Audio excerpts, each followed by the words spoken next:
ನಮಸ್ಕಾರ ವೀಕ್ಷಕರೇ, ನೀವು ನೋಡ್ತಾ ಇದ್ರೆ ಕರ್ನಾಟಕ ಗರ್ಜನೆ ನ್ಯೂಸ್ ಚಾನೆಲ್. ಇವತ್ತು ಗದಗ ಬೆಟಗೇರಿ ನಗರದಲ್ಲಿರುವಂತ ಹಾಸ್ಯ ಕಲಾವಿದ ಹಾಗೂ ಮಿಮಿಕ್ರಿ ಧ್ವನಿಯಲ್ಲಿ ಹಲವಾರು ನಟರ ಒಂದು ಧ್ವನಿಗಳ ಮೂಲಕ ಪರಿಚಯ ಆದಂತ ವ್ಯಕ್ತಿ ಹಾಗೂ ರಸಮಂಜರಿ ಕಾರ್ಯಕ್ರಮದಲ್ಲಿ ತಮ್ಮದೇ ಆದಂತ ಒಂದು ರಾಜು ತಾಳಿಕೋಟೆಯವರು ಒಂದು ಧ್ವನಿಯಲ್ಲಿ ಮಿಮಿಕ್ರಿ ಮಾಡುವರ ಮೂಲಕ ಗದಗ ಬೆಟಗೇರಿ ನಗರಕ್ಕೆ ಒಂದು ಕೊಡುಗೆಯನ್ನು ಕೊಡುವಂತ ರಾಘವೇಂದ್ರ ಮಿಷನ್ ಅವರಿಗೆ ಈ ಕಾರ್ಯಕ್ರಮಕ್ಕೆ ಸ್ವಾಗತವನ್ನ ಕೋರುತ್ತೇವೆ. ಧನ್ಯವಾದಗಳು ಸರ್. ಸರ್, ತಮ್ಮ ಒಂದು ಪರಿಚಯ ನಮ್ಮ ಪ್ರೇಕ್ಷಕರಿಗೆ ಹೇಳಿ. ನಮಸ್ಕಾರ, ನನ್ನ ಹೆಸರು ರಾಘವೇಂದ್ರ ಯಲ್ಲಪ್ಪ ಮಿಷನ್ ಅವರು ಅಂತ. ಮೂಲತಃ ನಾನು ಗದಗ ಜಿಲ್ಲೆ, ಗದಗ ತಾಲೂಕು, ಗದಗ ನಗರದ ನಿವಾಸಿಯಾಗಿದ್ದು, ನಾನು ಹಲವಾರು ವರ್ಷಗಳಿಂದ ಈ ಒಂದು ರಸಮಂಜರಿ ಕಾರ್ಯಕ್ರಮದಲ್ಲಿ ಪಾಲ್ಗೊಂಡು ಹಾಗೂ ರಸಮಂಜರಿ ಒಂದು ಸ್ವಂತ ಕಲಾ ತಂಡವನ್ನ ಕಟ್ಟಿಕೊಂಡು ನನ್ನದೇ ಆದಂತ ಒಂದು BGM ಮೆಲೋಡೀಸ್ ಆರ್ಕೆಸ್ಟ್ರಾ ಗದಗ ಅನ್ನುವಂತ ಒಂದು ರಸಮಂಜರಿ ಕಲಾ ತಂಡವನ್ನು ಕಟ್ಟಿಕೊಂಡು ಸಾವಿರಾರು ಕಾರ್ಯಕ್ರಮಗಳನ್ನು ಮಾಡಿದ್ದೇನೆ. ಹಾಗೆ ನನ್ನ ಜೊತೆ ಬರ್ತಿರುವಂತ ಎಲ್ಲಾ ಕಲಾವಿದರನ್ನು ನನ್ನ ಕೈಲಾದಷ್ಟು ಮಟ್ಟಿಗೆ ಅವ್ರನ್ನ ಬೆಳೆಸೋದಕ್ಕೆ ಪ್ರಯತ್ನ ಮಾಡಿದ್ದೀನಿ ಅಂತ ತಮ್ಮ ಮುಂದೆ ಹೇಳ್ಕೊಳಕ್ಕೆ ಇಷ್ಟಪಡ್ತೀನಿ. ಪ್ರೇಕ್ಷಕರೇ, ರಾಘವೇಂದ್ರ ಅವರೇ, ಇವಾಗ ನೀವು ಎಷ್ಟು ವರ್ಷ ಆಯ್ತು ಈ ಒಂದು ಆರ್ಕೆಸ್ಟ್ರಾ ಫೀಲ್ಡ್ ಅಲ್ಲಿ ಬಂದು? ಸರ್, ಆರ್ಕೆಸ್ಟ್ರಾ ಫೀಲ್ಡ್ ಒಳಗೆ ನಾ ಬಂದು 2003ನೇ ಇಸ್ವಿ ಒಳಗೆ ಬಂದೆ. 2003ನೇ ಇಸ್ವಿ ಒಳಗೆ ಬರೀ ಮಿಮಿಕ್ರಿ ಕಲಾವಿದರಾಗಿ ನಾನು ಒಂದು 2003ರಿಂದ 2010-11 ನಾನು ಮಿಮಿಕ್ರಿ ಕಲಾವಿದನಾಗೇ ಇದ್ದೆ. ಆ ನಂತರದಲ್ಲಿ 2014ರಲ್ಲಿ ನನ್ನ ಸ್ವಂತ BGM ಮೆಲೋಡೀಸ್ ಅಂತ ಒಂದು ತಂಡವನ್ನು ಕಟ್ಟಿಕೊಂಡು ಅವಾಗಿನಿಂದ ಮತ್ತೆ ಗಾಯಕನಾಗಿ ಮತ್ತೆ ಜನರನ್ನ ಮನರಂಜನೆ ಮಾಡೋಕ್ಕೋಸ್ಕರ ನಾನು ಮತ್ತೆ ಗಾಯಕನಾಗಿ ಸ್ವಂತ ತಂಡವನ್ನು ಕಟ್ಟಿಕೊಂಡು ಮಿಮಿಕ್ರಿ ಕಲಾವಿದನಾದೆ. ಆ ನಂತರದಲ್ಲಿ ಗಾಯಕನಾದೆ. ಆ ನಂತರ ನಿರೂಪಣಾಕಾರನಾಗಿ ಒಂದು ನನ್ನ ಕಲಾ ಸೇವೆಯನ್ನ ನಡೆಸ್ತಾ ಇದ್ದೀನಿ ಸರ್. ಈಗ ನಿಮ್ಮ ತಂಡದಲ್ಲಿ ಎಷ್ಟು ಜನ ಇದ್ದಾರೆ ಸರ್? ಸರ್, ಇವಾಗ ನಮ್ಮ ತಂಡದಲ್ಲಿ ಎಷ್ಟು ಜನ ಇದ್ದಾರೆ ಅಂತ ಅನ್ನೋದಕ್ಕೆ ಅಂತ ಸಾವಿರಾರು ಜನ ನನ್ನ ತಂಡಕ್ಕೆ ಬಂದು ಹಾಡಿದ್ದಾರೆ. ಹಾಡಿ ಹೋಗಿ ತಾವು ಒಂದು ಸ್ವಂತ ತಂಡವನ್ನು ಕಟ್ಟಿಕೊಂಡು ಅವರು ಜೀವನವನ್ನು ಸಾಗಿಸ್ತಾ ಇದ್ದಾರೆ. ಹಾಗಾಗಿ ನನ್ನ ತಂಡದಲ್ಲಿ ಎಷ್ಟು ಜನ ಇದ್ದಾರೆ ಅಂದ್ರೆ ಸಾವಿರಾರು ಜನ ನನ್ನ ತಂಡದಲ್ಲಿ ಇದ್ದಾರೆ ಅಂತ ಹೇಳಕ್ಕೆ ನನಗೆ ಹೆಮ್ಮೆ ಪಡ್ತೀನಿ. ಅದೇ ಬೇಕಾಗಿರೋದು. ಇವಾಗ ನೀವು ಒಂದು ಆರ್ಕೆಸ್ಟ್ರಾ ಎಲ್ಲರ ಕಾರ್ಯಕ್ರಮಕ್ಕೆ ಹೋದ್ರೆ ಏನೋ ಎಷ್ಟು ಹಂಗ ಯಾವ ತರ ನೀವು ಕಾರ್ಯಕ್ರಮ ನೀಡ್ತೀರಿ ಜನಕ್ಕೆ? ಸರ್, ನಾವು ಮೊದಲಿಗೆ ಆರ್ಕೆಸ್ಟ್ರಾ ತಂಡಕ್ಕೆ ಅಂತ ಹೋದ್ರೆ ಅವಾಗಿಂದೊಂದು ವಿಚಾರ ಹೆಂಗಿತ್ತಪ್ಪ ಅಂತಂದ್ರೆ, ಅವಾಗ ನಾವೊಂದು ಕಾರ್ಯಕ್ರಮ ಮಾಡಕ್ ಹೋದ್ರೆ ಎಲ್ರು ಕೇಳ್ತಿದ್ರು, ರಾಜ್ಕುಮಾರ್ ಅವ್ರ ಸಾಂಗ್ ಹಾಡ್ರಿ, ವಿಷ್ಣುವರ್ಧನ್ ಅವ್ರು ಹಾಡ್ರಿ, ಶಂಕರ್ ನಾಗ್ ಅವ್ರು ಹಾಡ್ರಿ, ಆಮೇಲೆ ಹಳೆ ಹಿಂದಿ ಚಿತ್ರಗೀತೆಗಳನ್ನ ಹಾಡ್ರಿ ಅಂತ ಕೇಳ್ತಾ ಇದ್ರು. ಅಂತ ಒಂದು ಒಳ್ಳೆಯ ಕಾರ್ಯಕ್ರಮಗಳನ್ನ ಇವತ್ತಿನವರೆಗೂ ಯಾವುದೇ ಒಂದು ಅಶ್ಲೀಲ ಶಬ್ದವನ್ನ ಬಳಸದೆ ಸ್ಟಿಲ್ ಇವತ್ತಿನವರೆಗೂ ನಾವು ಒಂದು ಒಳ್ಳೆಯ ಕಾರ್ಯಕ್ರಮಗಳನ್ನ, ಒಳ್ಳೆಯ ಸಂದೇಶಗಳನ್ನ ನಾವು ಜನರಿಗೆ ತಲುಪಿಸಿದ್ದೀವಿ. ಹೇಗೆ ನಮ್ಮ ಗಾನಯೋಗಿ ಪುಟ್ಟರಾಜ ಗುರುಗಳು ಹೇಳ್ತಾರೆ, ಪ್ರೇಕ್ಷಕ ಯಾವುದೇ ಒಂದು ಇದಕ್ಕ ಬೆನ್ನತ್ತಿದ್ರು ಕಲಾವಿದ ಕೊಡುವಂತವನು ಒಂದು ಒಳ್ಳೆ ಮೆಸೇಜ್ ಅನ್ನು ಕೊಡ್ಬೇಕಂತ ಹೇಳಿದ್ರೆ, ಅದೇ ರೀತಿಯೊಳಗೆ ನಮ್ಮ ಕಲಾ ತಂಡದ ವತಿಯಿಂದ ನಾವು ಇದೇ ಕಾರ್ಯಕ್ರಮಗಳನ್ನ ಮಾಡ್ಕೊಂಡ್ ಬಂದಿದ್ದೀವಿ.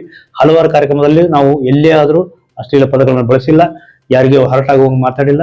ಒಳ್ಳೆ ಉತ್ತಮವಾದ ಕಾರ್ಯಕ್ರಮ ಕೊಟ್ಟು ನಾವು ಇದುವರೆಗೂ ಈ ಒಂದು ಆರ್ಕೆಸ್ಟ್ರಾ ಫೀಲ್ಡ್ ನಲ್ಲಿ ಇನ್ನೂ ಉಳ್ಕೊಂಡಿದೀವಿ ಅಂತ ಹೇಳೋದಕ್ಕೆ ಇಷ್ಟಪಡ್ತೀನಿ ಸರ್. ಈಗ ಒಂದು ಅಶ್ಲೀಲ ಪದ ಅಂತಂದೇಳಿ ನೀವು ಹೇಳಿದ್ರಿ. ಹಾ ಸರ್. ಈ ಒಂದು ಅಶ್ಲೀಲ ಪದಗಳಲ್ಲಿ ಹಾ ಸರ್, ಈಗ ಒಂದು ಮದುವೆ ಆಗಿರಬಹುದು, ಹೌದು, ಆನಂತರ ಒಂದು ಜಾತ್ರೆ ಆಗಿರ್ಬೋದು ಅಥವಾ ಉರುಸ ಆಗಿರ್ಬೋದು, ಇಂಥ ಕಾರ್ಯಕ್ರಮಗಳಲ್ಲಿ ಏನು ಒಂದು ಅಶ್ಲೀಲವಾಗಿ ಜಾನಪದ ಗೀತೆ ಹಾಡಿರೋದು ಅಥವಾ ಡ್ಯಾನ್ಸ್ ಮಾಡುವ ಮೂಲಕ ಅಶ್ಲೀಲವಾಗಿ, ಇದಕ್ಕೆ ಏನ್ ಹೇಳ್ತೀರಿ ನೀವು? ಇತ್ತೀಚಿನ ದಿನಗಳಲ್ಲಿ ಈ ಒಂದು ಜಾನಪದ ಟ್ರೇಡ್ ನಲ್ಲಿ ಈ ಒಂದು ನೃತ್ಯ ಆಗಿರ್ಬೋದು, ಇನ್ನೊಂದಾಗಿರ್ಬೋದು ನಡೀತಾ ಇದೆ. ಪ್ರೇಕ್ಷಕರು ಒಂದಷ್ಟು ನೋಡಕ್ ಬರ್ತಿರ್ತಾರೆ ಜನ, ಅವರು ಎದ್ದು ಹೋಗುವಂತ ಸ್ಥಿತಿಯಲ್ಲಿದೆ. ಯಾಕಂದ್ರೆ ಈ ಮಾತನ್ನ ಯಾಕೆ ಹೇಳ್ತಾ ಇದೀನಿ ಅಂದ್ರೆ, ಕೆಲವಿಷ್ಟು ಹೊಲಸು ಅಶ್ಲೀಲವಾದಂತ ಒಂದು ಜಾನಪದ ಆಗಿರ್ಬೋದು, ನೃತ್ಯ ಆಗಿರ್ಬೋದು, ಕುಂತವಂತವ್ರು ಹೆಣ್ಮಕ್ಳು ಇರ್ತಾರೆ, ಅವ್ರು ಎದ್ದು ಹೋಗುವಂತ ಸಂದರ್ಭಗಳು ಬಂದಿದೆ.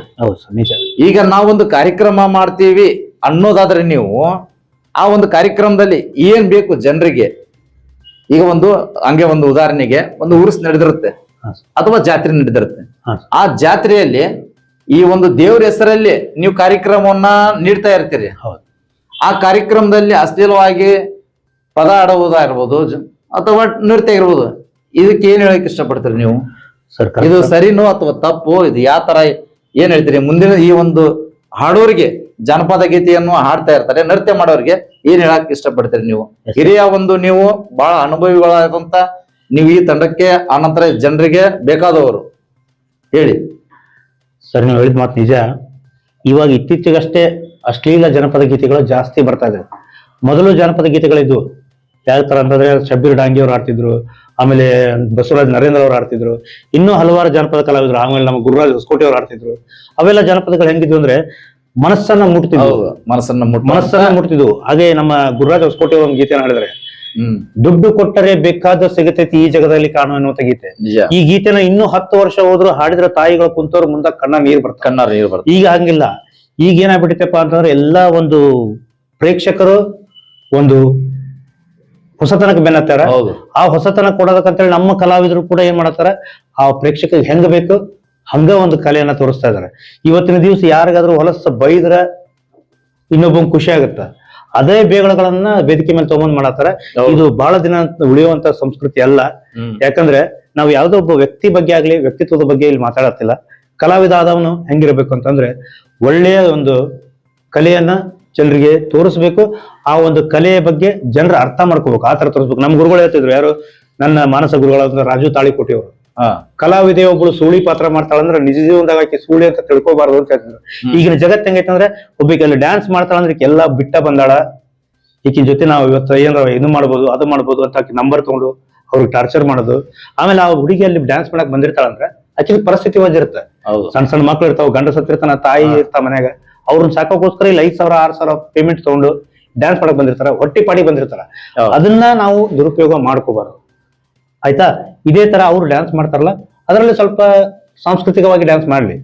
ಬಂದಿರ್ತಾರ ಮೇಲೆ ಎಲ್ಲಾ ಕಲಾವಿದರು ಒಂದೇ. ಈಗ ಹಾಡುವಂತವ್ರು ಆ ಡ್ಯಾನ್ಸರ್ ಕರ್ಕೊಂಡು ಆಕಿನ ಕೈ ಹಿಡಿದು ಜಗ್ಗಾಡಿದೆ, ಆಮೇಲೆ ಹೊಲಸು ಮಾತಾಡಿದ ಸ್ಟೇಜ್ ಮೇಲೆ. ಹಿಂಗಾಗಿ ಏನಾಗ್ಬಿಟ್ಟಿತ್ತಪ್ಪ ಅಂತಂದ್ರೆ ಟೋಟಲಿ ಒಳ್ಳೊಳ್ಳೆ ಕಲಾವಿದರು ಮನೆಗೆ ಮೂಲಿ ಹಿಡ್ಕೊಂಡ್ ಕುಂತಾರ. ಈ ಅಶ್ಲೀಲ ಸ್ಟೇಜ್ ಮೇಲೆ ಹೊಲಸಾಟ ಮಾಡೋರು ಇಂಥವ್ರೆಲ್ಲರೂ ಮೆರೆಯಕತ್ತಾರ. ಇದು ಬಹಳ ದಿನದ ಅಲ್ಲ, ಗಟ್ಟಿ ಅಂದ್ ಉಳಿತೈತಿ ಜೋಳಂದ್ ಹಾರಿ ಹೋಗುತ್ತಂತಾರಲ್ಲ, ಆತರ ಮೂಲ ಕಲಾವಿದ್ರು ಯಾರ ಗಟ್ಟಿಯಾಗಿ ಅವ್ರು ಉಳ್ಕೊಂತಾರ. ಇವು ಜೊಳ್ಳು ಪಳ್ಳು ಬಂದಿದ್ದೆಲ್ಲ ಹಾರಿ ಹೋಗ್ತಾವ ಅಂತ ನನ್ನ ಅನಿಸಿಕೆನ ಹೇಳ್ತಾ ಇದ್ದೀನಿ ಸರ್. ಹೌದು, ಏನೊಂದು ಶಬ್ಬೀರ್ ಡಾಂಗಿ ಆಗಿರ್ಬೋದು, ಗುರುರಾಜ್ ಹೊಸಕೋಟೆ ಆಗಿರ್ಬೋದು, ಇನ್ನು ಅನೇಕ ಏನು ಒಂದು ವ್ಯಕ್ತಿಗಳಿದ್ದಾರೆ. ಅವರು ಹಾಡಿರುವಂತ ಒಂದು ಏನು ಗೀತೆ ಇದೆ ಹೇಳಿದ್ರು ನಮ್ಮ ರಾಘವೇಂದ್ರ ಅವರು, ನಿಜ ಅದು ಒಂದು ಅವ್ರು ಹಾಡಿರುವಂತ ಗೀತೆ. ಒಬ್ಬವ ಕುಡಿತಾ ಇದ್ದಾನೆ ಅಂತಂದ್ರೆ ಆ ಹಾಡು ಕೇಳಿ ಮನಸ್ಸು ಬದಲು ಮಾಡುವಂತ ವ್ಯಕ್ತಿಗಳನ್ನು ಕೂಡ ಇದ್ದಾರೆ. ಏನು ಒಂದು ಈಗ ನೀವು ಕೆಲವು ನಟರುಗಳ ಒಂದು ಮಿಮಿಕ್ರಿ ಮಾಡ್ತೀನಿ ಅಂತಂದು ಕೇಳ್ಪಟ್ಟಿವಿ. ಅದಕ್ಕೆ ನೀವು ಒಂದೆರಡು ಮಿಮಿಕ್ರಿ ಧ್ವನಿಯನ್ನು ಮಾಡ್ಬೋದಲ್ಲ? ಆಯ್ತು ಸರ್, ಓಕೆ. ನಮ್ಮ ಕರ್ನಾಟಕ ರಚನೆ ವೀಕ್ಷಕರಿಗೋಸ್ಕರ ಒಂದು 3-4 ಜನ ಕಲಾವಿದರ ಧ್ವನಿಯನ್ನ ಅನುಕರಣೆ ಮಾಡೋದಕ್ಕೆ ಪ್ರಯತ್ನ ಮಾಡ್ತಾ ಇದ್ದೀನಿ. ಸರಿಯಾಗಿದ್ರೆ ಪ್ರೋತ್ಸಾಹಿಸಿ, ಒಬ್ಬ ಪುಟ್ಟ ಕಲಾವಿದನ್ನ ಬೆಳೆಸ್ಬೇಕಂತ ತಮ್ಮಲ್ಲಿ ಕೇಳ್ಕೊಳ್ತಾ, ಮೊದಲಿಗೆ ಮುಂಗಾರು ಮಳೆ ಚಿತ್ರದ ಒಂದು ಡೈಲಾಗ್ ಅನ್ನ ಹೇಳ್ತಾ ಇದ್ದೀನಿ. ಗಣೇಶ್ ಅವರ ಡೈಲಾಗ್ ಅದು ಯಾವ ತರ ಇತ್ತು ಅಂತ ಕೇಳಿ, ನಂತರದಲ್ಲಿ ಬೇರೆ ಬೇರೆ ನಟರು ಯಾವ ತರ ಮಾತಾಡಿದ್ರು ಅಂತ ತೋರಿಸ್ತೀನಿ. ಮುಂಗಾರು ಮಳೆ ಪಿಕ್ಚರ್ ಅಲ್ಲಿ ಗಣೇಶ್ ಅವರ ಒಂದು ಧ್ವನಿ, ಈ ತಂಪತ್ತಲ್ಲಿ ಟೈಮ್ ಬಗ್ಗೆ ಯಾಕ್ರಿ ಮಾತಾಡ್ತೀರಾ? ಟೈಮ್ ಅಂದ್ರೆ ಪಕ್ಕಾ 420. ಈ ಟೈಮ್ ಇರದೆ ಕೈ ಕೊಡೋದಕ್ಕೆ. ನೋಡಿ ನಂಗೆ ಸಿಗ್ತೀರಾ, ನಿಮ್ಗೂ ನನ್ಗೂ ಒಂದಿದ್ರ ಮಕ್ಕಳಾಗ ಟೈಮ್ ಬರ್ತ ಅನ್ಕೊಂಡೆ, ಆ ಟೈಮ್ ಬರ್ಲೇ ಇಲ್ಲ. ನೀವು ನನ್ನ ಟೈಟ್ ಆಗಿ ತಬ್ಕೊಂಡು 1.5 ಲೀಟರ್ ಕಣ್ಣೀರ್ ಸೂಸಿ ನಿಮ್ಮನ್ನ ಬಿಟ್ರೆ ಬೇರೆ ಯಾರ ಕೈಲೂ ತಾಳಿ ಕಟ್ಸ್ಕೊಳ್ಳೋಲ್ಲ, ನಂಗೆ ನೀವೇ ಕರೆಕ್ಟು ಅಂತ ಗೋಳಾಡ್ಕೊಂಡ ಟೈಮ್ ಬರುತ್ತೆ ಅನ್ಕೊಂಡೆ, ಆ ಟೈಮು ಬರ್ಲೇ ಇಲ್ಲ. ಓಕೆ, ಇದೇ ಚಿತ್ರದಲ್ಲಿ ನಿಮ್ಮೆಲ್ಲರ ಪ್ರೀತಿಯ ವರನಟ ಡಾಕ್ಟರ್ ರಾಜ್ಕುಮಾರ್ ಅವರು ಆಕ್ಟಿಂಗ್ ಮಾಡಿದ್ರೆ ಅವ್ರ ಧ್ವನಿಯಲ್ಲಿ ಈ ಡೈಲಾಗ್ ಯಾವ ತರ ಬರ್ತಿತ್ತು ಅಂತ, ಈ ತಪ್ಪತ್ತಲ್ಲಿ ಟೈಮ್ ಬಗ್ಗೆ ಯಾಕ್ರಿ ಮಾತಾಡ್ತೀರಾ? ಟೈಮ್ ಅಂದ್ರೆ ಪಕ್ಕ 420. ಈ ಟೈಮ್ ಇರದೆ ಕೈ ಕೊಡೋದಕ್ಕೆ. ನೋಡಿ ನೀವು ನಂಗೆ ಸಿಗ್ತೀರಾ, ನಿಮಗೂ ನನ್ಗೊಂಡಿದ್ರೆ ಮಕ್ಕಳಾಗ ಟೈಮ್ ಬರ್ತಾರೆ ಕೊಂಡೆ, ಆ ಟೈಮ್ ಬರ್ಲೇ ಇಲ್ಲ. ಓಕೆ, ನಂತರದಲ್ಲಿ ನಮ್ಮ ಡೈಲಾಗ್ ಕಿಂಗ್ ಸಾಯಿ ಕುಮಾರ್ ಅವರ ಧ್ವನಿಯಲ್ಲಿ ಮುಂಗಾರು ಮಳೆ ಚಿತ್ರದ ಡೈಲಾಗ್, ಸಾಯಿ ಕುಮಾರ್ ಅವರ ಧ್ವನಿ. ಈ ತಂಪತ್ತಲ್ಲಿ ಟೈಮ್ ಬಗ್ಗೆ ಯಾಕ್ರಿ ಮಾತಾಡ್ತೀರಾ? ಟೈಮ್ ಅಂದ್ರೆ ಪಕ್ಕಾ 420. ಈ ಟೈಮ್ ಇರದೆ ಕೈ ಕೊಡೋದಕ್ಕೆ. ನೋಡಿ ನೀವು ನಂಗೆ ಸಿಗ್ತೀರಾ, ನಿಮಗೂ ನನ್ಗೊಂಡಿದ್ರೆ ಮಕ್ಕಳಾಗ ಟೈಮ್ ಬರ್ತಾನೆ ಅನ್ಕೊಂಡೆ, ಆ ಟೈಮ್ ಬರ್ಲೇ ಇಲ್ಲ. ಓಕೆ, ಕೊನೆಯದಾಗಿ ನನ್ನ ಮಾನಸ ಗುರುಗಳಾಗಿರುವಂತ ಈಗ ನಮ್ಮ ಗದಗ ಬೆಟಗೇರಿ ನಗರದಲ್ಲಿ ಒಂದು ರಾಜು ತಾಳಿಕೋಟಿ ಅಂತಂದ್ರೆ ಸಡಲ್ ಆಗಿ ನೆನಪು ಬರೋದಂದ್ರೆ ರಾಘವೇಂದ್ರ ಅವರು ಅಂತಂದೇಳಿ ಜನ ಹೇಳ್ತಾರೆ. ಅವರದ ಒಂದು ಧ್ವನಿಯಲ್ಲಿ ಅದೇ ಒಂದು ಕಲಿಯೋದ ಕುಡಕ ಏನು ಒಂದು ನೀವು ಮಿಮಿಕ್ರಿ ಮಾಡ್ತೀರಿ, ಅದೇ ಒಂದು ಮಾಡಿ. ಅದೇ ಸರ್, ಓಕೆ ಸರ್, ಅದೇ ನನ್ನ ಮಾನಸ ಗುರುಗಳಾಗಿರುವಂತ ಕಲಿಯುಗದ ಕುಡಕ ಕ್ಯಾಸೆಟ್ ಕಿಂಗ್ ರಾಜು ತಾಳಿಕೋಟಿ ಅವರಿಂದ ನಾನು ಇವತ್ತು ಗದಗ ನಗರ ಅಷ್ಟೇ ಅಲ್ಲ, ಗದಗ ಜಿಲ್ಲೆವಾರು ನಾನು ಎಲ್ಲೇ ಹೋದ್ರು ನನ್ನ ಗುರುತಿಸೋದೇ ರಾಜು ತಾಳಿಕೋಟಿ ಅಂತೇಳಿ. ಅದಕ್ಕೋಸ್ಕರ ನನ್ನ ಗುರುಗಳ ಒಂದು ಧ್ವನಿಯನ್ನು ತರೋದಕ್ಕೆ ಪ್ರಯತ್ನ ಮಾಡ್ತೀನಿ, ಕೇಳಿ. ಮನೆಗೆ ಬೀಗರ್ ಬಂದಾರ ಬೀಜ ಗೊಬ್ಬರದಾನೆ ಒಬ್ರು ಬಾಯಿಗೆ ಕೇಳಕ್ ಬರ್ರಿ ಬಂದವ್ರ ಸಿಗ್ನಲ್ ಚಲವ ತಗೊಂತೀರ ತಂಡಗ ತಗೊಳೆಲ್ಲ ಬೀಗ ಐತತ್ಲೆ ಯಾಕ 90 ಕೆಲಸ ಮಾಡವಲ್ಸ 90 ಕಾಯ್ಸಕ್ ನಾಯಿ ಕುಳ್ಳದಾಗ ಇರ್ತೀವಿ ಇನ್ನೇನ್ ಎದ್ದು ಹೊರ ಬರೋ ಕನ್ನಡ ಇಸ್ಪಟ್ ಮೇಲೆ ಎಂತ ಬರ್ತೈತೆ ಬರ್ತಾರನಪ್ಪ ನಮ್ಮ ಮಂದಿ ಗಟ್ಟ ಅಂತಾರ ನಾವು ನಿಷೇಧ ಒಳಗ್ ಕರ್ನಂದ್ರು ಕಸ್ಕೊಂತಾರ ಹೊರಗಂದ್ರು ಕಸ್ಕೊಂತಾರ ಸಿಟ್ಟಿಗಿಂದ ನಾವ ಸೇದು ಉದ್ದನ ಬಿಡಿಯರು ಸಿಗರೇಟ್ ಬಾಯಿಟ್ಟು ನಾವನ್ ಕಡೆ ಬರ್ಬೇಕಾ ಮನೆ ಮುಂದೆ ಹೊಸಡಿ ನಿಮ್ ಎಂತಿಂತಾವಾಗಿರ್ತಾವ ಅಯ್ಯ ಈಗ ನೆನಪಾತಲ್ಲ ಮನೆ ನನಗೆ ಯವ್ವ ಎಂತೆಂತ ಕರೆದ್ರು ನಿನಗೆ ದುರ್ಗುಣ ನಿನ್ಬೇಕ ನಿಮ್ಮವನ ನನಗ ದುರ್ಗುಣ ಬಾ ಉಣ್ಣ ಕೊಡ್ಬಾ ಅಂತ ನಾನ್ಬೇಕು ಅಲ್ಲೇ ತಿನ್ನೋತ್ ಶೆಟ್ಟಿಗೆ ಒಳಗಡೆಗೆ ತಗೊಂಡ್ಲೆ ಬರ್ರ ಬಂದಕ್ಕೆ ದಡಾರ್ನ ತಲೆ ಮೇಲೆ ತಾಟಕ್ರಿನ್ಯ ಮೊಗನ್ಯಾಗ ಪಲ್ಯ ತುರುಕಿನ್ಯ ಎಲ್ಲರೂ ಹೋದ ಶಮಿಸ್ಕೆಟ್ರ ಬೆಳೆಬೇಕು ನಿಮ್ಮೂರ್ ಹೆಂಡಿ ತಿಂದ್ರೆ ಹೆಂಗಿರ್ಬೇಕ ಗಂಡಿನಲ್ಲಿ ಮುಳುಗುನ್ ನಕ್ಕದ ಕುಡಿದು ಬರತ್ತಂದ್ರೆ ಈ ಬಂತೆಲೆ ಛೀ ಕಳ್ಳ ಈಗ ಬಂದೆ ನನ್ನ ರಾಜ್ಯ ಕುಡ್ದ ಊಟ ಮಾಡ್ತೇವೆ ಊಟ ಮಾಡಿದ್ಮೇಲೆ ಮತ್ತೆ ಕುಡಿತೇವೆ ನನ್ನ ರಾಜ್ಯ ಅಂತ ಕೇಳ್ಬೇಕ thank you sir. Okay thank you sir. ಚೆನ್ನಾಗಿ ನೀವು ಮಿಮಿಕ್ರಿಯನ್ನ ಮಾಡ್ತಾ ಇದ್ರಿ. ಇನ್ನೂ ನೀವು ಮಾಡ್ತಾ ಇದ್ರೆ ಇನ್ನೂ ಕೇಳ್ಬೇಕಂತಂದು ಹೇಳಿ ಅನ್ಸುತ್ತೆ. ಎಲ್ಲಿ ನಮ್ಮ ರಾಜು ತಾಳಿಕೋಟೆಯವರು ಇಲ್ಲೇ ಮುಂದೆ ಬಂದ್ರು ಅನ್ನೋ ಒಂದರ ಮೆಟ್ರಿಗೆ ನೀವು ಮಾಡ್ತಾ ಇರ್ತೀರಿ. ಇದೇ ತರ ಏನು ಒಂದು ನೀವು ಧ್ವನಿಯನ್ನು ಮಾಡ್ತೀರಿ, ಇನ್ನೂ ಹೆಚ್ಚಿನ ರೀತಿಯಲ್ಲಿ ನೀವು ಬೆಳೀಲಿ. ಗುರು ಪುಟ್ಟರಾಜರ ಆಶೀರ್ವಾದ ಸದಾ ನಿಮ್ಮ ಮೇಲೆ ಇರ್ಲಿ ಅಂತ ಕೇಳಿಕೊಳ್ತೀವಿ. ಅದಾನಂತರ ಈಗ ಜಾನಪದ ಒಂದು ಕಲೆಯಲ್ಲಿ ಏನು ಒಂದು ಜಾನಪದ ಒಂದು ಬರೀತಾರೆ, ಲಿರಿಕ್ಸ್ ಆಗಿರ್ಬೋದು, ಸಾಹಿತ್ಯ ಆಗಿರ್ಬೋದು, ಅದನ್ನೇನು ಬರೀತಾರಲ್ಲ, ಈ ಏನು ಒಂದು ಅಸ್ಥಿರವಾಗಿ ಬರೀತಾರೆ ಈ ಸಾಹಿತ್ಯಗಳಿಗೆ, ಆನಂತರ ಅವರಿಗೆ ಏನ್ ಹೇಳಕ್ ಇಷ್ಟಪಡ್ತಾರೆ ನೀವು? Sir correct sir. ಈಗ ದಿನ ದಿವಸ ಜನಪದ ಸಾಹಿತ್ಯ ಕೆಲವಿಷ್ಟು ಯೂಟ್ಯೂಬ್ ಅಲ್ಲಿ ಸರ್ಚ್ ಮಾಡಿದ್ರೆ ಸಣ್ಣ ಮಕ್ಕಳು ಇರ್ತಾವ ಮನೆಯಲ್ಲಿ ಹೊರಗಡೆ, ಅಂತವೆಲ್ಲ ಅಶ್ಲೀಲವಾಗಿ ಬರೀತಾರೆ, ಹಾಡ್ತಾರೆ. ಅಂತವ್ರಿಗೆ ಏನ್ ಹೇಳಕ್ ಇಷ್ಟಪಡ್ತೀರಿ ನೀವು? ಸರ್ ನಿಜ ಸರ್, ನೀವು ಹೇಳಿ ತಪ್ಪಲ್ಲ. ಹೊಸ ಜನಪದಗಳನ್ನ ಬರೋದು ಕೆಲವೊಂದಿಷ್ಟು ಜನ ಇವತ್ತಿಗೆ ಒಳ್ಳೊಳ್ಳೆ ದೊಡ್ಡ ಮಟ್ಟಕ್ಕೆ ಹೋಗಿದ್ದಾರೆ. ಹೌದು. ಅದರಲ್ಲಿ ಏನಾಗ್ಬಿಡುತ್ತೆ ಅಂದ್ರೆ ಸರ್, ಈಗ ಒಂದು ಹುಡುಗಿನ ಯಾವನೊಬ್ಬ ಲವ್ ಮಾಡ್ತಿರ್ತಾನ, ಆ ಹುಡುಗಿ ಅವನ ಜೊತೆಗೆ ಮೊದಲು ಚಂದ ಇರ್ತಾಳ, ಮನೆಯವ್ರ ಮಾತು ಕೇಳ್ಕೊಂಡು ಅವ್ನ್ ಬಿಟ್ಟು ಬೇರೆದವ್ರ ಮದುವೆ ಮಾಡ್ಕೊಂಡು ಹೋಗ್ಕಳ. ಇವ ಮಾನಸಿಕವಾಗಿ ಜಗ್ಗಟ ಕುಡಿತಾನ. ಕುಡಿದು ಒಬ್ಬ ಮೊನ್ನೆ ಹಾಡು ಬರ್ದಿದ್ದ, ಬಾರ್ ಅಂಗಡಿ ಓನರ ಕುಡುಕರ ಮನೆ ದೇವ್ರ, ನೀ ಬಿಟ್ಟ ಹೋದ ಮೇಲೆ ಗೆಳತಿ ಬಾಟ್ಲಿ ನನ್ನ ಲವ್ವರ್ ಅಂತ. ಹೌದ್ರಿ, ಕರೆಕ್ಟ್ ಬರೀವಲ್ರಕ್ಕ. ಆದ್ರೆ ಒಂದು ಜನಕ್ಕ ಸಮಾಜಕ್ಕ ಒಂದು ಮೆಸೇಜ್ ಬೇಕಲ್ವಾ? ಅದ ಸರ್ ನಿಜ ಸರ್, ನೀವು ಹೇಳಿದ್ ಕರೆಕ್ಟ್. ಅದು ಯಾವ ತರ ಅದ ಬಾರ್ ಅಂಗಡಿ ಓನರ್ ಅಂತ ಕೆಲವಿಷ್ಟು ಇನ್ನೂ ಅದಾವ ಸರ್. ಇವತ್ತು ಬೆಳಿಗ್ಗೆ ಒಂದ್ ಯಾವ್ದೋ ಯೂಟ್ಯೂಬ್ ಒಳಗೆ ನಾನು ಅದೆಲ್ಲ ಕೇಳಿದ್ರೆ ಚಾನೆಲ್ ಮಕ್ಕಳು ಮೊಬೈಲ್ ಹಿಡಿಬಾರ್ದು, ಮಕ್ಕಳು ಹಿಡಿಬಾರ್ದು. ನಿಜ ಅನ್ಸುತ್ತೆ. ಇವತ್ತು ಬೆಳಿಗ್ಗೆ ನಾನು ಒಂದು ಗ್ರೂಪ್ ಒಳಗೆ ಒಂದು ಹಾಡು ಕೇಳಿದೆ ಸರ್, ಅದನ್ನ ಹುಡುಕ್ತಾ ಒಂದ್ ನಿಮಿಷ. ಆ ಹಾಡು ಯಾವ ತರ ಇತ್ತು ಅಂತಂದ್ರೆ, ಆ ಹಾಡು ಕೇಳಿಬಿಟ್ರೆ ಯಾವತ್ತೂ ಯಾರಿಗೂ ನಾವು ಒಂದು ಹೆಣ್ಣು ಮಗುಗೆ ಎಷ್ಟು ಬೆಲೆ ಕೊಡ್ಬೇಕು, ಎಷ್ಟು ಏನ್ ಮಾಡ್ಬೇಕು ಅನ್ನೋದನ್ನ ಹೆಂಗಾಗ್ಬಿಟ್ಟೈತೆ ಅಂತಂದ್ರೆ, ಈಗ ಆ ಸಾಂಗ್ ನೆನಪು ಬರ್ತಾ ಇಲ್ಲ ನನಗೆ. ಏನೋ ಒಂದು ಹೆಣ್ಣಿಗೆ ಹಾದರಗಿತ್ತಿ ಅಂತೇಳಿ ಅವರು ಮೆನ್ಷನ್ ಮಾಡ್ಯಾರ. ಹಾದರಗಿತ್ತಿ ಊರು ತುಂಬಾ ಹಾದರ ಮಾಡ್ತಿ, ಎಲ್ಲರಿಗೂ ಸೆರಗ್ ಹಾಸ್ತಿ ಅಂತ ಹೇಳಿ. ಆದ್ರ ಆ ಹೆಣ್ಣಿನ ಪರಿಸ್ಥಿತಿ ಏನು, ಅವಳು ಏನೋ ಅವನು ಮೋಸ ಮಾಡಿರ್ಬೋದು. ಹೌದು. ಅದಕ್ಕೋಸ್ಕರ ಹೆಣ್ಣು ಕುಲನ ಹಂಗ ಹೀಯಾಳಿಸಿ ಬೈಯೋದು ತಪ್ಪು. ಹೌದು. ಆಮೇಲೆ ಸ್ಟೇಜ್ ಮೇಲೆ ನಿಂತ್ಕೊಂಡು ಯಾರೋ ಏನಾದ್ರು ಸಡನ್ಲಿ ಅವ್ರಿಗೆ ಬೈಯೋದು, ಇವೆಲ್ಲ ಮಾಡಬಾರ್ದು. ಯಾರೇ ನೋಡ್ರಿ, ನಾವು ಉತ್ತರ ಕರ್ನಾಟಕ ಅಂತಂದ್ ಹೇಳ್ತೀವಿ. ಕೆಲವಿಷ್ಟು ನಮ್ ಏನು ನಾರ್ತ್ ಕರ್ನಾಟಕ ಆ ಕಡೆ ಇರ್ಬೋದು. ಹೌದು. ಉತ್ತರ ಕರ್ನಾಟಕ ಅಂತಂದ್ರೆ ಒಂಥರ ಹೆಂಗ್ ನೋಡ್ತಾರ ಅಂದ್ರೆ ಜನಪದ ಶೈಲಿಯಲ್ಲಿ ನೋಡ್ತಾರೆ. ಹೌದು, ನಿಜ ನಿಜ. ಒಂದು ವ್ಯಕ್ತಿ ಗೌರವ ಗಣತಿ ಅಂತಂದ್ಬಿಟ್ಲೇನ ಒಂದು ಹಾಡಿನ್ಯಾಗ ಅವ್ರು ಬೇಕಾದಂಗ ಬರೋದ್ರ ಹೌದು ಜನರಿಗೆ ಏನು ಒಂದ್ ಮೆಸೇಜ್ ಕೊಡ್ತಾರೆ ಇವರು. ಸರ್ ನೀವು ಹೇಳೋದು ಯಾವ ತರ ಕೊಡ್ತಾರೆ? ಮೊದಲಿಗೆ ಜಾನಪದಗಳ ಗೀತೆಗಳು ಬರ್ತಿದ್ವು. ಬಿಟ್ಟು ಹೊಂಟೆಲ್ಲ ನನ್ನ ಹಳ್ಳಿ ಹುಡುಗಿ ಇದ್ರಾಗೆಲ್ಲ ಅಶ್ಲೀಲ ಐತಿ ಸರ್. ಇಲ್ಲ ಹೌದಾ? ಆಮೇಲೆ ನಮ್ಮ ಶರೀಫ್ ಸಾಹೇಬರು ಜಗ್ಗ ಹಾಡ್ ಬರ್ದ, ತರಬಲ್ಲ ತೆಗಿ ನೀವು ತಂಬೂರೀಶ್ವರ ಅವ್ರಂತ ಅಂತ ಜನಪದಗಳನ್ನ ಬರೀರಿ. ಹೌದೌದು. ಈಗ ಜನಪದಗಳನ್ನ ಬರೆದ್ರೆ ಆ ಜನಪದದೊಳಗೆ ಏನಿರ್ಬೇಕಂದ್ರೆ ಒಂದು ಹೆಣ್ಣನ್ನ ಪೂಜೆ ಮಾಡುವಂತ ಭಾವನೆ ಇರ್ಬೇಕು, ಅಥವಾ ಅವಳು ಒಂದು ಎತ್ತರದ ಮಟ್ಟದಾಗ ಇಟ್ಟು ಹಾಡ್ಬೇಕು. ಹೌದು. ಈಗ ರವಿಚಂದ್ರ ಅವ್ರು ಸಾಹಿತ್ಯ ಇರ್ತಾವ, ಯಾವ ತರ ಇರ್ತಾವ, ಒಂದು ಹೆಣ್ಣನ್ನ ವರ್ಣನೆ ಮಾಡಿರ್ತಾವ, ಯಾವತ್ತು ಆ ಹೆಣ್ಣನ್ನ ತೆಗಳಿ ಯಾವತ್ತೂ ಅವ್ರು ಹಾಡು ಮಾಡಿಲ್ಲ. ಆ ತರ ನಾ ಏನು ಬೇಡ್ಕೊಳ್ಳೋದು ಇಷ್ಟೇ ನಮ್ಮ ಆತ್ಮೀಯ ಎಲ್ಲಾ ಜನಪದ ಕಲಾವಿದರಿಗೆ ಹಾಗೂ ಜನಪದ ಸಿಂಗರ್ಸ್ಗಳಿಗೆ. ಈಗಿನ ಟ್ರೆಂಡ್ ನೀವ್ ಏನ್ ಮಾಡಾತಿರಲ್ಲ, ಈ ಟ್ರೆಂಡ್ ಇಂದ ಮನೆಯೊಳಗೆ ಮಕ್ಕಳು ಹಾಳಾಗ್ತಾವ. ಇವತ್ ನಾವ್ ಬೆಳಗ್ಗೆ ಎದ್ದು ಮನ್ಯಾಗ ಕುತ್ಕೊಂಡು ಹಾಲಲ್ಲಾದ್ರೂ ಹಾಕು, ನೀರೆಲ್ಲ ಹಾಕಿದ್ರು ಹಾಕು ರಾಘವೇಂದ್ರ ಅಂತ ನಾವ್ ಅಡಿಸಿದ್ರೆ ಮಕ್ಳು ಏನ್ ಮಾಡ್ತಾವ ಗೊತ್ತಾ, ಅದನ್ನ ತೆಗಿತಾವ. ರೊಕ್ಕ ಯಾಕ ಅಂತೀ, ರೊಕ್ಕಿದ್ದವನ್ನ ಬೆನ್ನ ಹತ್ತಿ ತಿಂತಾವ ಹಚ್ತಾರ. ಇದನ್ನ ಕೇಳಿ ಏನಾಗತ್ತ, ಸ್ಕೂಲ್ ಒಳಗ ಡ್ಯಾನ್ಸ್ ಮಾಡಪ್ಪ ಯಾವ್ದಾರ ಅಂದ್ಬಿಟ್ಲೆ ಲಂಗ ದಾವಣೆಗ ಮಸ್ತ ಕಾಣ್ತಿಲ್ಲ ಲಾವಣ್ಯ ಇದನ್ನ ಮಾಡ್ತೀನ್ರ ಅಂತಾರ. ಯಾಕಂದ್ರೆ ಎಲ್ಲಿ ಹೋಗ್ತಾರ ನಮ್ಮ ಸಂಸ್ಕೃತಿ? ಹೌದು, ನಮ್ಮ ಕನ್ನಡ ನಾಡು ನುಡಿ ಸಂಸ್ಕೃತಿ ಬೇಕಾದಷ್ಟು ಹಾಡ್ದವು. ಇದ್ರ ಬಗ್ಗೆ ಎಷ್ಟೋ ಜನ ಕವಿಗಳನ್ನು ಹಾಡು ಬರ್ದಾರ. ಹೌದು, ಎಲ್ಲಾದರೂ ಇರು ಎಂತಾದರೂ ಇರು ಎಂದೆಂದಿಗೂ ಈ ಕನ್ನಡವಾಗಿರೋ ಇಂಥವೆಲ್ಲ ಹಾಡುಗಳನ್ನ ನಾವು ಇಟ್ಕೊಂಡು ಎಷ್ಟೋ ಕಾರ್ಯಕ್ರಮ ಮಾಡ್ಬೋದು. ಹೌದು, ಈಗ ನಾವು ಬರೀ ಚಲನಚಿತ್ರ ಗೀತೆ ಹಾಡಾಕ್ತೇವೆ ಅಂದ್ರೆ ಕಂಟಿನ್ಯೂ 4 ದಿವಸ ಕಂಟಿನ್ಯೂ ಬಿಟ್ಟು ಬಿಡ್ಲಾರ್ದಂಗೆ ಕಾರ್ಯಕ್ರಮ ಮಾಡಬಹುದು. ಆದ್ರೆ ಆ ಮನಸ್ಥಿತಿ ನಮ್ಮಲ್ಲಿ ಇರುವಂತ ನಮ್ಮ ಜನರಿಗೂ ಹೋಗೈತಿ, ನಮ್ಮಲ್ಲಿರುವಂತ ಕಲಾವಿದರಿಗೂ ಹೋಗೈತಿ.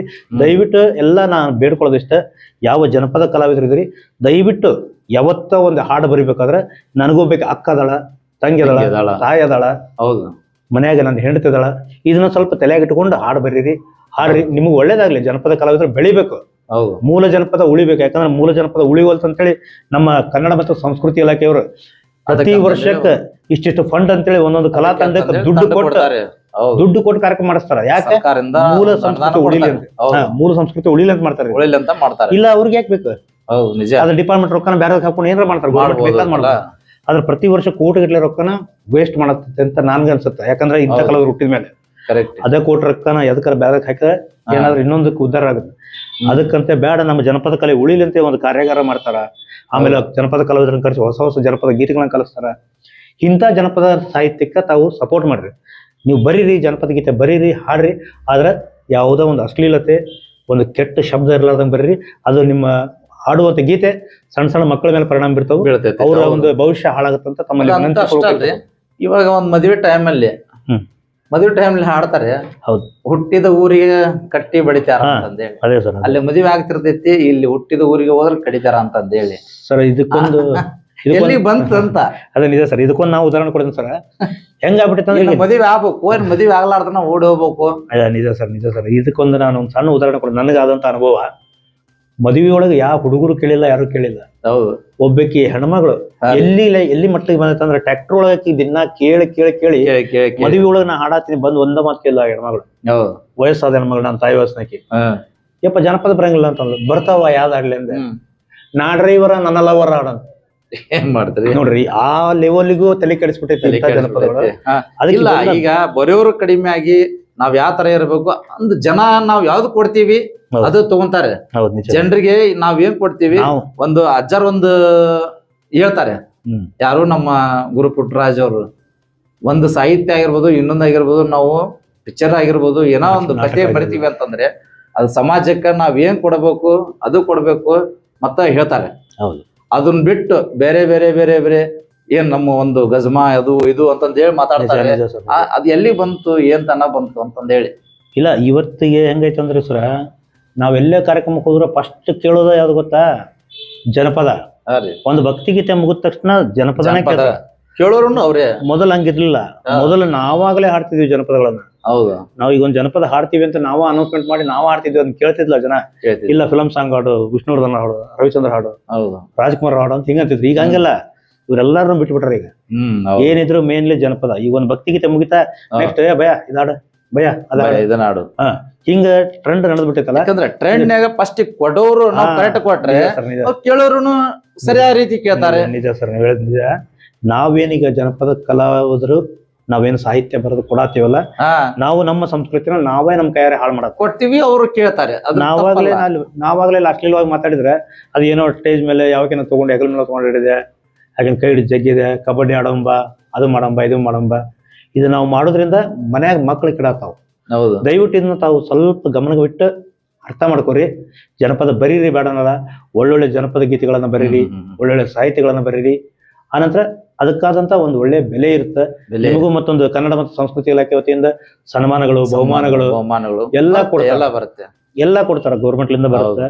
ತಾವು ದಯವಿಟ್ಟು ಇಂತೆಲ್ಲ ಅಶ್ಲೀಲ ಪದಗಳನ್ನ ಬಳಸದೆ ಒಂದು ಒಳ್ಳೆ ರೀತಿಯ ಕಾರ್ಯಕ್ರಮಗಳನ್ನ ತಾವು ಜನರಿಗೆ ಕೊಟ್ರೆ ಇದಕ್ಕಿಂತ ಇನ್ನೂ 10ರಷ್ಟು ನೀವು ಬೆಳಿತೀರಿ ಅಂತ ನಾನು ಭಾವನೆ. ಈಗ ಇನ್ನೂ ಒಬ್ಬರದ ಮಿಮಿಕ್ರಿ ಮಾಡಿ.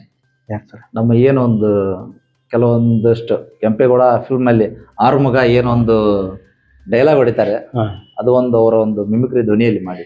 ಓಕೆ ಸರ್, ಆರುಮುಗ ಅವರ ಧ್ವನಿ. ಏನ್ ಹಂಗ್ ನೋಡ್ತಾ ಇದೆಯಾ? ಶಾಕ್ ಆಯ್ತಾ? ಆಗಿರ್ಲೇಬೇಕು ಅಂತ ತಾನೇ ನಿನ್ನ ಇಲ್ಲಿಗೆ ಕರೆಸಿರೋದು. ನಿನಗೆ ಪ್ರಮೋಷನ್ ಕೊಟ್ಟಿರೋದು ನಿನ್ನ ಡಿಪಾರ್ಟ್ಮೆಂಟೇ, ಆದರೆ ಮಾಗಡಿ ರೋಡ್ಗೆ ಪೋಸ್ಟಿಂಗ್ ಹಾಕ್ಸಿದ್ದು ನಾನು. ಇದು ನನ್ನ ಏರಿಯಾ, ನನ್ನೂರು. ಇಲ್ಲಿ ಕೈ ಎತ್ತಿ ತಟ್ತಾ ಅಂದ್ರೆ ಮಂಗಳೂರು ನಡುವೆ ಹೋಗುತ್ತೆ. ಸಾರಿ, ಥ್ಯಾಂಕ್ ಯು. ಪ್ರಾಕ್ಟೀಸ್ ಇಲ್ಲ. ಓಕೆ, ಇರ್ಲಿ.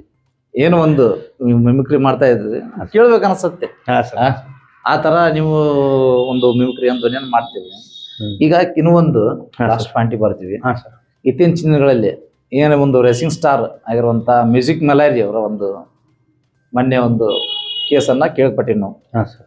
ಹಿಂಗ ಪ್ರೀತಿಸಿ ಇದು ಮಾಡಿ ಅದು ಮಾಡಿ ನಾವೆಲ್ಲ ಹಿಂಗೆಲ್ಲ ಅರ್ಜಿಗೆ ಒಯ್ದು ಈ ಥರ ಮಾಡಿ ಪೋಸ್ಕೋ ಕೇಸನ್ನು ಒಂದು ಆ ಹುಡುಗಿ ಕೂಡ ಹಾಕಿದ್ಲು. ನಿಜ ಸರ್. ನಾವು ಆ ಒಂದು ಏನು ಒಂದು ಮಹಾರಾಷ್ಟ್ರಕ್ಕೆ ಹೋಗುವಾಗ ಒಂದು ನಮ್ಮ ಪೊಲೀಸವರು ಅರೆಸ್ಟ್ ಮಾಡಿ ಕರ್ಕೊಂಬಂದು ಬಾಗಲಕೋಟೆ ಸ್ಟೇಷನಲ್ಲಿ 14 ದಿನ ಒಂದು ನ್ಯಾಯಾಲಯ ಒಂದು ಬಂಧನ ಒಳಗಾಗಿ 14 ದಿನ ಈ ಕಸ್ಟಡಿಯಲ್ಲಿ ಒಳಗಡೆ ಇದ್ದಾರೆ. ಹಾಂ ಸರ್.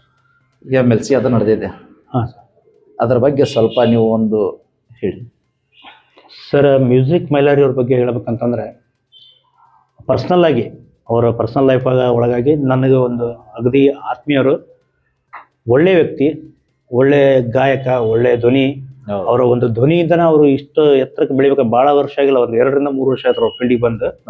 ಅದಕ್ಕೆ ಮುಂಚೆಗಿಂದ ಎಲ್ಲಿಯೂ ಮ್ಯೂಸಿಕ್ ಮೈಲಾರಿ ಅಂತ ಹೆಸರು ಇರಲಿಲ್ಲ, ಅವರು ಬೆಳಕಿಗೂ ಬಂದಿರಲಿಲ್ಲ.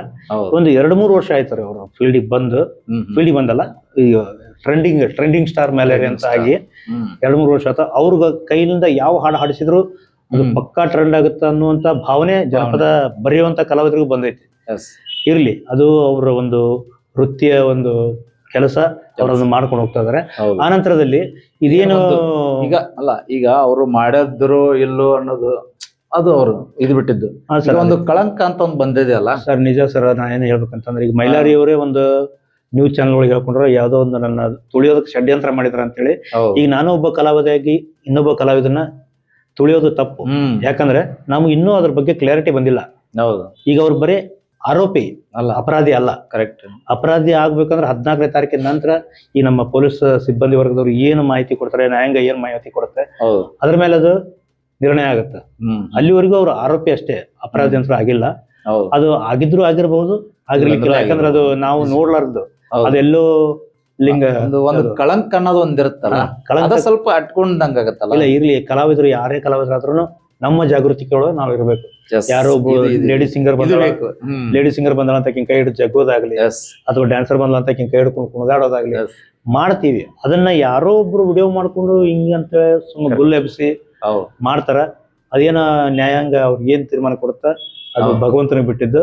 ಅವ್ರು ತಪ್ಪು ಮಾಡಿದ್ರೆ ಶಿಕ್ಷೆ ಆಗ್ಲಿ ಅಂತ ನಾವು ಇದು ಮಾಡ್ತೀವಿ. ತಪ್ಪು ಇಲ್ಲ ಅಂತಂದ್ರೆ ಅವ್ರು ಬಿಡುಗಡೆ ಆಗ್ಲಿ ಅಂತ ನಾವು ಸಪೋರ್ಟ್ ಮಾಡ್ತೀವಿ. ಇದಕ್ಕಿಂತ ಹೆಚ್ಚಿಂದ ನಾವು ಅವ್ರ ಮ್ಯೂಸಿಕ್ ಮೈಲಾರಿ ಬಗ್ಗೆ ಏನು ಹೇಳಕ್ ಆಗಲ್ಲ. ಓಕೆ. ಏನು ಒಂದು ಇಷ್ಟತನ ಒಂದು ನೋಡಿದ್ರಿ, ಏನು ಒಂದು ನಮ್ಮ ಗದಗ ಬೆಟಗೇರಿಯಲ್ಲಿರುವಂತ ರಾಘವೇಂದ್ರ ಅವರು ಕೆಲವಿಷ್ಟು ಮಿಮಿಕ್ರಿ ಮಾಡೋ ಮೂಲಕ, ಆ ನಂತರ ಜಾನಪದ ಸಾಹಿತ್ಯದ ಬಗ್ಗೆ ಹಾಗೂ ಏನು ಒಂದು ಮದುವೆ ಆಗಿರ್ಬೋದು, ಉರುಸ್ ಆಗಿರ್ಬೋದು, ಜಾತ್ರೆ ಆಗಿರ್ಬೋದು, ಇಂಥ ಒಂದು ವೇದಿಕೆಯಲ್ಲಿ ಯಾವ ಒಂದು ಅಶ್ಲೀಲ ಪದಗಳನ್ನು ಬಳಸಬಾರದು ಅನ್ನೋದು ಒಂದು ಮೆಸೇಜನ್ನು ಕೊಡ್ತಾ ಇದ್ದಾರೆ. ಇದೇ ಥರ ಅವರು ಇನ್ನೂ ಹೆಚ್ಚಿನ ರೀತಿಯಲ್ಲಿ ಕಾರ್ಯಕ್ರಮವನ್ನು ನೀಡಲಿ. ಆ ಪುಟ್ಟರಾಜರ ಆಶೀರ್ವಾದ ಸದಾ ಅವ್ರ ಮೇಲೆ ಇರಲಿ, ಇನ್ನೂ ಎತ್ತರಕ್ಕೆ ಬೆಳೆಯಲೆಂದು ಈ ಕಾರ್ಯಕ್ರಮಕ್ಕೆ ವಿರಾಮಗೊಳ್ತೀವಿ. ನಮಸ್ಕಾರ.